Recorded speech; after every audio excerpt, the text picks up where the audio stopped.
Di era digital ini, kepercayaan dan keamanan menjadi hal yang paling mendasar. Ketika data menjadi landasan berbagai keputusan dalam kehidupan sehari-hari, mulai dari layanan publik hingga aktivitas ekonomi, maka kita memerlukan sistem yang mampu menjamin keamanan dan keaslian informasi. Inilah yang mendorong dunia mulai beralih pada satu bentuk teknologi pencatatan baru yang lebih transparan, lebih efisien, dan lebih tahan terhadap manipulasi. Teknologi itu dikenal sebagai blockchain. Blockchain itu ibarat buku kas bersama. Setiap kali ada transaksi atau aktivitas, catatannya langsung masuk ke dalam buku itu. Tapi bedanya, buku ini tidak bisa dihapus, tidak bisa diubah, dan bisa dilihat oleh semua yang ikut mencatat. Tidak ada satu orang pun yang bisa sembunyi-sembunyi, memanipulasi data, semua transparan, semua tercatat, semua ikut menjaga. Inilah yang disebut teknologi pencatatan yang aman, transparan, efisien, dan terdesentralisasi. Tidak lagi tergantung pada satu server atau satu lembaga. Semua pengguna ikut menjaga, dan itu artinya data tidak bisa diambil diam-diam, tidak bisa disalahgunakan. Pemerintah menyadari potensi ini, karena itulah hadir Peraturan Pemerintah Nomor 28 Tahun 2025 sebagai bentuk dukungan hukum dan kepastian bagi pengembangan teknologi baru seperti blockchain. Aturannya jelas, izin usaha disederhanakan, akses masuk ke sektor ini dipermudah. Startup, komunitas, hingga UMKM yang ingin membuat solusi berbasis blockchain, termasuk Web3, DeFi, NFT, smart contract, dan tokenisasi, sekarang punya kepastian hukum. Mereka bisa membangun, menjual, berinovasi, dan bahkan bekerja sama dengan pemerintah tanpa lagi dibayang-bayangi ketidakjelasan regulasi.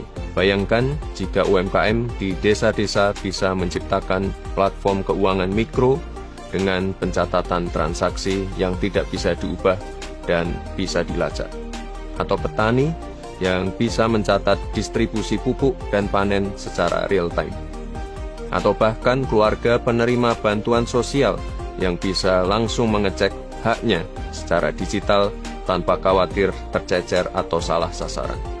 Karena inilah teknologi yang memberi hak atas data, bukan hanya untuk pemerintah, tapi juga untuk masyarakat. Tapi teknologi saja tidak cukup. Kita juga perlu membayangkan bagaimana blockchain bisa digunakan untuk memperbaiki pelayanan publik ke depan. Bayangkan jika kartu keluarga, akta kelahiran, surat kepemilikan kendaraan, hingga surat tanah disimpan dalam sistem yang hanya memiliki satu versi asli yang sah, tidak bisa diubah, dan bisa diakses dengan aman kapan saja. Inilah potensi blockchain menciptakan sistem pencatatan yang terjamin keasliannya, efisien secara biaya, dan jauh lebih transparan dibandingkan sistem konvensional. Blockchain bukan sekedar teknologi, ia adalah ekosistem yang hidup dengan aturan, nilai, dan sistem tersendiri. Saat dunia bergerak cepat ke arah ini, dan banyak negara yang telah melangkah lebih dulu, baik dengan membangun sistem layanan publik, identitas digital, hingga tata kelola dokumen berbasis blockchain, maka Indonesia harus segera beradaptasi pada teknologi blockchain ini.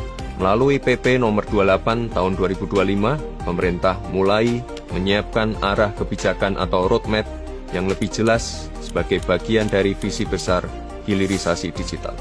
Kalau dulu kita bicara soal kedaulatan data, sekarang kita bicara sistem yang menjaga data itu agar aman, adil, dan memberi manfaat sebesar-besarnya bagi masyarakat. Seperti yang sering ditegaskan oleh Bapak Presiden Prabowo, hanya dengan menguasai sains dan teknologi, kita bisa melompat dari kemiskinan menjadi bangsa yang maju dan berdaulat. Khususnya, kita di zaman kita sekarang adalah sains dan teknologi harus kita kuasai. Di dunia modern ini, hanya dengan sains dan teknologi, kita bisa menghilangkan kemiskinan. Kita bisa menjadi negara maju, negara modern. Namun, transformasi ini tidak bisa berjalan sendirian. Dibutuhkan visi, kolaborasi, dan keberanian untuk mengadopsi cara berpikir yang baru.